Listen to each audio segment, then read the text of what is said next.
अनेक रंग शोभा लिए हुए।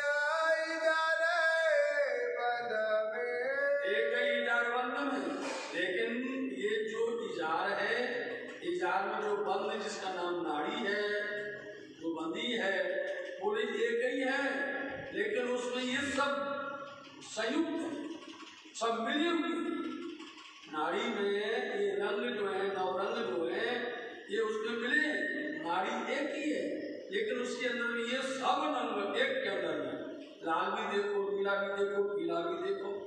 जिसने आपको बताया शाम से लाके देखो, जामुन चंदनिया, ये रोज वर्णन बोलते हैं स्वरूप के अंदर में, कंकुबर, केसरी, कंसुमीदार, ऐसे इनको देखो आप एक नाड़ी के अंदर में ये सब रंग की शोभा है।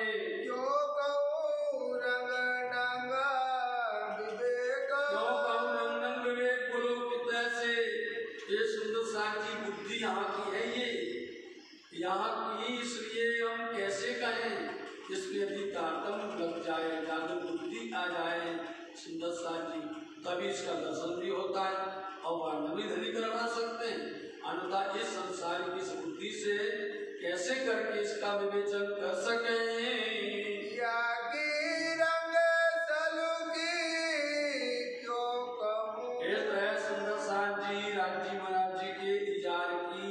शोभा का वर्णन हुआ, समझे। आगे दो मुद्रम झावे झलकत, समझे, पट में आगे दो मुद्रम झावे पीढ़ी अत्तर की पाचा झिल्ली जलवार इजार की मोहन पर चारों जोड़े चरण कमल के बहुत नरम कोमल उज्जवल लाल करिए। आइए चरण कमल ऊपर से बाग से लेकर के चरण कमल तक का वर्णन, इसलिए अब बोलो और शोभा क्या कहें, कौन शोभा रह गई है वर्णन करने के लिए।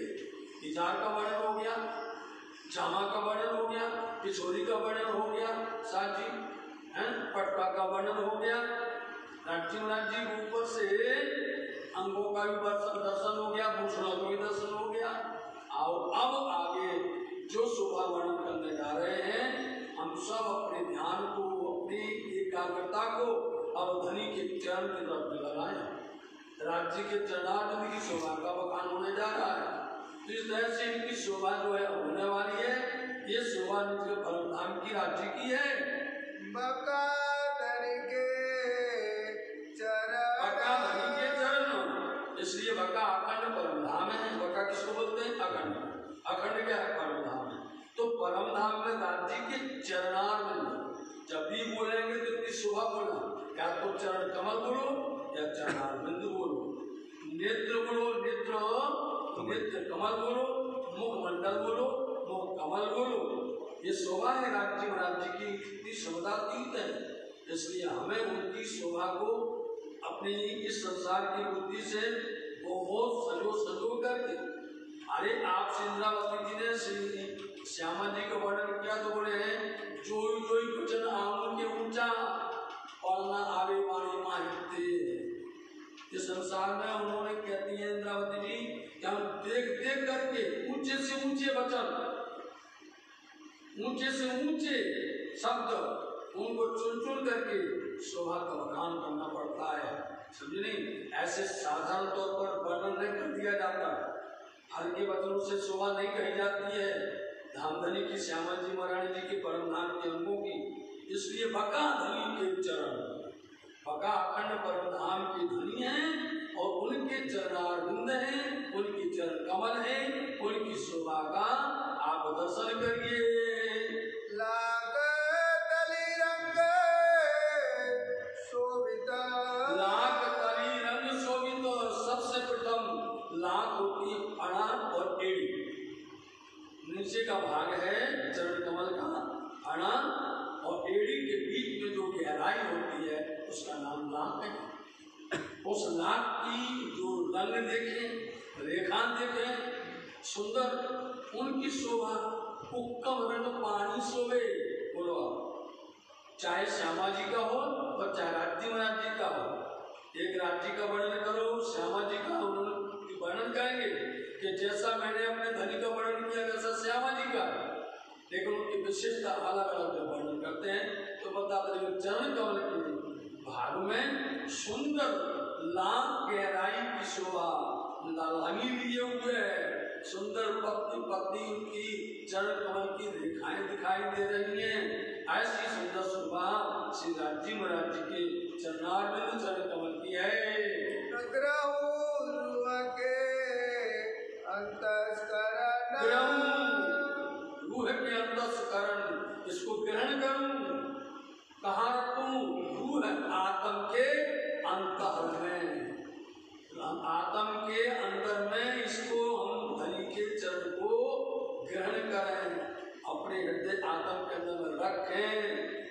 इंद्रावती ने बोलती है चरण कमल को मैं नेत्र में बैठाऊं, सिर ऊपर लिए फिरूं या अपने हृदय मंदिर में राज्य महाराज जी की चरण कमल को रखें।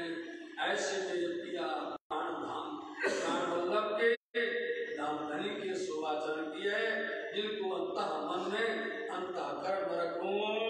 देखो रंग चरण अंगूठे, देखो चरण अंगूठे, इसलिए देखो चरण कमल के क्योंकि अंगूठे शब्द है ना, इसलिए अंगूठे हस्त कमल में भी अंगूठे है नहीं, तो अंगूठे इसलिए बोल दिए चरण कमल। इन चरण कमल के दोनों अंगूठों को देखें, यहाँ से वर्णन करें, अंगूठे के नख को देखें, फिर इसके साथ में अंगुलियों को देखें। दर्शन बन गया नहीं बन गया? अंगूठे को देखा तो अंगूठे के साथ लगी अंगुलियां, इनके नख की रोशनी को देखें, चरण कमल की लाख गहराई को देखें। इनको देखने के बाद में इंद्रावती जी अंगूठे का वर्णन करती हैं, अंगुलियों का वर्णन करेंगे, फिर एड़ी का भी वर्णन करेंगे, फणा का भी वर्णन करेंगे। इसलिए चरण कमल के 8 भाग हैं, जैसे नेत्र कमल के 8 भाग हैं, ऐसे चरण कमल के भी 8 भाग हैं। लाख है, एड़ियां हैं, सुंदर फणा है, टाकन घूटी काड़ा कोमल है, अंगूठा है, अंगुलियां और कांसा नसो निर्मल निर्धार। 8 भाग है चरण कमल के साथ। राज्य महाराज जी के 8 अंग हैं और एक अंग के अंदर में 8 भाग हैं। 8 अंग है राज्य के, चरण कमल से लेकर के हस्त कमल से लेकर मुखमंडल से लेकर के नेत्र जो भी देखते समय 8 हैं। इसलिए चरण कमल को निहारो, लाख गहराई को निहारो और सुंदर राज्य महाराज जी के चरण कमल के दोनों अंगूठों का दर्शन करो। और सलूकी का मतलब होता है बनावट, बनावट मतलब सजावट, सजावट का सुंदरता, समझे नहीं? उसकी सुडोलता, उसके कई रूप होते हैं, मतलब कैसे होना चाहिए अंगूठा, उसकी सुंदरता आप देखिए, उसकी बनावट देखिए, उसकी सुडोलता देखिए। चरण कमल के अंगूठा के एक शब्द कहने से मात्र नहीं बनने वाला, उसके अंदर में शब्दों के अंदर में जाएंगे। जब अंदर राज्य महाराज जी इतनी विवेक इतनी बुद्धि देवे तब उसके अंदर उतरते चले जाएंगे। इसलिए देख इन अंगूठे की सुंदरता जो है, उनकी सुडोलता है, उनकी सकोमलता है, उनकी नूर है, उनका तेज है, इनको निहारे इतनी सुंदर शोभायमान है अंगूठे की।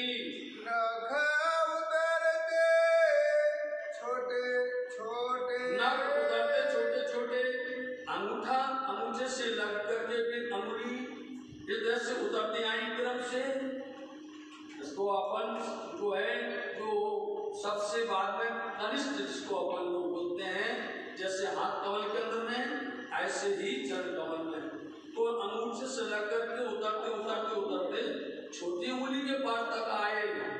इनके सबके नख देखिए, अंगूठा का भी देखिए और इन अंगुलियों के जो उतरते क्रम में आई उंगली छोटी अंगुली तक शोभा लेता अंगुलियों पर, शोभा लेता अंगुलियों पर। इसलिए इन अंगुलियों के ऊपर में क्या शोभा लेते हैं? नख की शोभा देखिए, नख का दूर देखिए, नख का तेल देखिए, इतने से उतरते उतरते शोभा आई हुई है।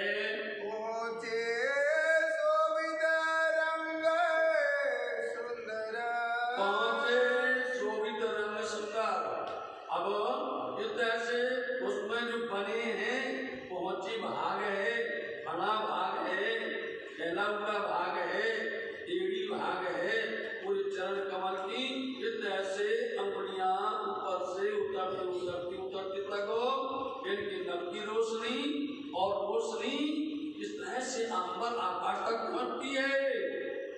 काटन घुटी काटे को माला, टाकन घुटी काड़ा कोमल।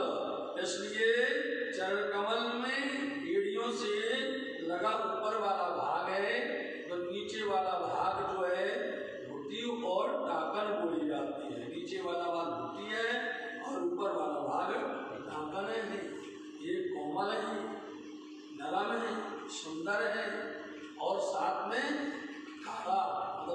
पर एड़ी के ऊपर पीढ़ी के नीचे भाग आता है, वो गहराई होती है, इसलिए काढ़ा, इसलिए इसमें कड़ा पहना जाता है। समझे? इस कड़ा की शोभा बोले हैं, शादी की बात चली है तो पहले नंबर में जब वो पहनते थे सुतड़ी कही जाती है, इजार कही जाती है, तो उसको टोड़ा बोलते थे। इसको बोलते हैं हमारी बुंदेली भाषा में छत्रसाल जी बड़े प्यार से पहनते थे। और आज भी यहाँ बुंदेलखंड के अंदर में यदि शादी होती है तो शादी के समय पर इस कड़े वाले भाग जो कड़ला है उसमें वो पहना जाता है, उसका नाम टोड़ा बोला जाता है। अब देख लेना छत्रसाल महाराज जी निश्चित करके उसको धारण करते थे, ये परंपरा है शादी। तो लेकिन ये आप अपन धाम धनी की शोभा को निहार रहे हैं। परम धाम में श्री राजी महाराज जी के उन चरण कमल में प्रणाम करते हैं, उन चरण कमल को हृदय में रखना है, हृदय में सजाना है। ऐसे काकन मोती और सुंदर कोमल है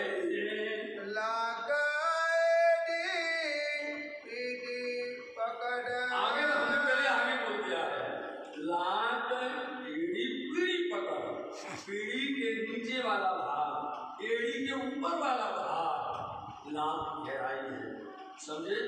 यहाँ पर सुंदर काड़ा शोभायमान है, राज्य महाराज को पहने हुए हैं। बेरे बेरे जाओ बल बल, इसका दर्शन करते करते बेर बेर बलिहारी जाऊं, बलिहारी लेते, बलियां लेते हैं, समर्पण होते हैं, इनका दर्शन करते हुए। इसलिए आज का शोभा क्या है? कल वर्णन अपन ने सुना था इजार का, इजार का बंद बोलते नाड़ी का, नाड़ी के उन रंगों का वर्णन सुना, बंद का। फिर चरण कमल भाग में पहुंचे हैं तो चरण कमल में सुंदर लाख का दर्शन किया और सुंदर जो है अंगूठे का दर्शन किया, उतरते छोटी उंगली तक का, और उनके नक का दर्शन किया, फना का दर्शन किया, एड़ी का दर्शन किया, और फिर टाकन घोटी और इसके ऊपर में जो काढ़ा है वो पीढ़ी के नीचे आई हुई है, उस भाग का दर्शन करते करते रूह उसी में ही अलमस्त हो जाती है, रूह उसी में डूब जाती है। इसलिए उन चरण कमल में ही सुंदर साजी अपना जीवन है। इन्हीं चरण के नीचे हमारे जीव के जीवन, हमारे प्राण के प्रीतम मेरे दुल्हा है, मेरे प्राण आधार हैं। इसलिए सुंदर साजी इतनी अपरंपार शोभा का दर्शन अपने हृदय अंदर में सजा करके रखो। ये चरण नख अति शोभिता, कितनी बार दर्शन करवाना बारबार में आ रहा।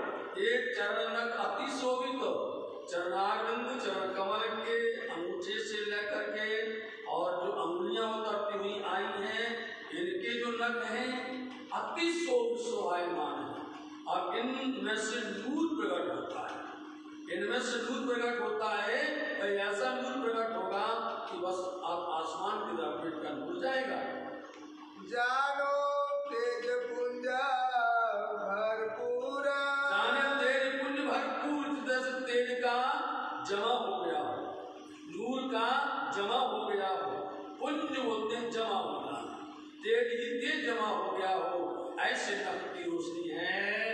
लहरे लगे आकाश, लहरे लगे आकाश को, इन नख की रोशनी, चरण कमल की, अंगूठा और अंगुलियों की रोशनी, इनकी लहरें उठती हैं, तरंगे उठती हैं और आकाश की तरफ में जाती हैं। इन लहरों को देखो, इन किरणों को, इन तरंगों को देखो जो कि पूरा आकाश को भर देती हैं। लहरे चलता तेज नूर, जैसी ये लहरें चल रही हैं, लहरें चल रही हैं। बोलो अपन जल की लहर तो देखते हैं कि जल जो है बहता है तो उसकी तरंगें उठती हैं, लहरें उठती हैं, लेकिन इन्हें नभ की रोशनी, इनकी नूर तरंगों को आकाश की तरफ में झंझनाया करते ऊपर उठती जाती हैं और लहरें की लहरें दिखाई देती हैं। जैसे ही ऐसा नूर है, इसको देख देख करके आत्मा में कितना आनंद आता है। इसलिए ये देखना जिस दिन आ जाएगा, ये जिस दिन हृदय में समा जाएगा, उस समय पर हमारी धनी की तरफ पूर्ण तरह से इसलिए इनको देखने की आदत डालिए, इनको देखने का भरसक प्रयत्न करिए। नामधनी इतना बल देवे, नामधनी इतनी शोभा देवे कि इन चरण कमल को अपने नेत्रों में हृदय में बिठावे। अब जो भूखने चरण के, अब जो भूषण चरण के, ये जैसे अंग का वर्णन हो गया सिर से लेकर के चरण कमल तक का। अब जो भूषण धारण किए हुए, जैसे पहले हस्त कमल का वर्णन हुआ, फिर वस्त्र का हुआ, फिर बाजूबंद का हुआ, जैसे उतरते उतरते दर्शन किया, ऐसे हृदय कमल में हार का दर्शन किया है। अब नीचे चरण कमल में इन अंगों का वर्णन हो गया है, नख का वर्णन हो गया, काकन घुटी का भी वर्णन हो गया है, एड़ी और पीढ़ी का वर्णन हो गया। अब देखिए इनमें रात्रि ने जो भूषण पहने हुए हैं, गुजराती में बोलते दारूना, अपनी भाषा बोलते जवाहरात, जो पहने हुए हैं उनका भी दर्शन करके धनी ने चरण कमल में कौन से भूषण पहने? हेमंत झांझरा घुंघर काड़ी। सबसे पहले बोल दिया हेम, हेम का मतलब होता सोना, झांझर घुंघर कड़ी, मतलब कि जो भूषण बने हैं वो सोने से बने हैं। सोने के हैं, चाहे वो झांझरी हो चाहे घुंघरी हो, और घुंघरी जो जड़ी होती है जिसमें जो तार होता ना, कड़ी बनती है जोड़ने की, वो भी सोने की। राज्य के चरण कमल के भूषण इनमें सुंदर हेम सोने के बने हुए हैं, चाहे झांझरी हो चाहे घुंघरी हो, उसमें जुड़ी हुई जो कड़ी है वो सब सोने की है। अनेक रंग नंगे जल के, अनेक रंग ढंगे, और इस तरह से कड़ी देखो, घुंघरी देखो, झांझरी देखो, इनका दर्शन करोगे तो वो ऐसी झलकती है, ऐसी झलझलाएगा रोटी, उनमें क्या लगता है कि अनेक रंग नंग झलक रहे हैं, अनेक प्रकार के नंगों की शोभा उनमें दिखाई दे रही है। सोने के तो बने, लेकिन जब ये झलकते हैं, झलझलाएगा होते हैं, तो उनमें अनेक नंगों की रंगों की शोभा उसमें दिखाई दे रही है। जानो के झवेर जड़ी, जानो के झवेर जड़ी, ऐसा समझ लीजिए कि उनके अंदर में जवाहरात चढ़े हुए हैं, सोने के बने हुए हैं, झांझरी घुंघरी और कड़ी जुड़ी है, लेकिन ऐसा लगता है जानो जवाहरात उसमें जड़े हुए हो, नंग उसमें जड़े हुए हो। जड़ी न घड़ी समारी की, तो साधवी जड़ी न घड़ी न समारी किसी की, वहां पर न किसी ने कोई वहां सुनार नहीं है, समझे नहीं, वहां कोई बनाने वाला नहीं है, न वस्त्र सिलने वाला कोई टेलर है, समझे, न कोई दुकान में वस्त्र लाने वाले हैं, न कोई बनने वाला, सब अपने आप बने हुए, प्रत्येक सामग्री अपने आप बनी। इसलिए ऐसे ही भूषण चरण कमल के, चाहे हस्त कमल के, जो भी वहाँ के पदार्थ हैं, जो भी राज्य का श्रृंगार है, न किसी ने बनाए हैं, न घड़ना पड़ता ना, जब घड़ते हैं तो उसकी डिजाइन, उसकी अनेक प्रकार की कलाएं बनाना, घड़ने बैठता है ना सुनार, तो देखिए आप कितने तरह के उनके पास में पात्र होते हैं, उन पात्रों में डाल डाल करके उसको गढ़ा जाता है, फिर उसको सफा किया जाता है, उसको बनाया जाता है, उसको सही भाव में लाया जाता है। वहाँ ना किसी ने जड़ा है न घड़ा है, और सबसे मुख्य बात है न संभाला किसी ने। यहाँ तो भैया भूषण पहन करके और जब उतारा भैया ये बक्सा में रख दो, संभाल के रख दो, ऐसे भैया कल फिर पहनना पड़ेगा, अगले त्योहार में फिर पहनना पड़ेगा, अगले अवसर में उत्सव में फिर पहनना पड़ेगा, संभाल के रखना पड़ता है। सबसे मुख्य बात होती है संभाल के रखना, कोई प्रकार का उसमें डिस्टर्ब ना हो जाए, होता नहीं। इसलिए वहाँ किसी को ना संभालना है कि भैया संभालो, ये रखो, ये बनाना है, ये गढ़ना है, कुछ भी नहीं। ये साची, ये अपने घर का आनंद है, ये अपने परम धाम का सुख है। आज हमको यहाँ पर प्रत्येक वस्तु के लिए सबसे बड़ी चिंता होती है कि इसको संभाल के कैसे रखा जाए, और संभाल में चूक हो गई तो रोज तो उसका नुकसान हो जाता है। इसलिए साची ऐसा दिव्य परम धाम, और वो भी राज्य में राज्य के अंगों का दर्शन, वस्त्रों का दर्शन, भूषण का दर्शन, और वो भी किसी प्रकार से रचना नहीं की जाती है, बनाया नहीं जाता है, समाना नहीं जाता है। ये तो कायम सदा असल, ये तो कायम सदा असल, ये तो कायम सदा सदा सर्वदा के लिए अखंड है। और जो भी दिल में चाहो कि इसकी आकृति इस तरह की हो, और उसको अपन यदि समझने के लिए बोले इसकी डिजाइन ऐसी हो, एक पल तो बहुत होता है, पल के कोट में करोड़ में भाग के अंदर में उसकी उसी तरह की आकृति बन जाती है। ये तो कायम है, परम धाम में राज्य के भूषणों की शोभा कायम है, असल है, नकली नहीं है। कोई प्रकार यहाँ जाओ तो पहले नंबर तो डर इस बात का है कि वो कितना बना देगा, कितना छोटा कर देगा, कहता ना असल है, नकल की बातें छोड़ दीजिए। असल धाम यानी के श्री परमधाम के भूषणों की शोभा है। नई ना पुरानी अरस में, नई ना पुरानी अरस लिए ऐसे अरस धाम के अंदर में कोई भी वस्तु ना वो कभी नई बनानी पड़ती, ना वो कभी पुरानी होती है। ये शब्द संसार के लोगों को हजम नहीं होता है, ये नहीं संसार की जीव नहीं समझ सकती। बोले ऐसा हो नहीं सकता है, कोई चीज बने ना और वो मिटे ना, वो तो पुरानी हो नहीं तो होती होगी नहीं। यही तो इसी का नाम तो परम धाम है, इसी का नाम तो अखंड धाम है। यही तो राज्य का घर है, ब्रह्मांडाओं का घर है। तो वहाँ कोई चीज ना तो कभी नई होती है और ना कोई कभी पुरानी होती है।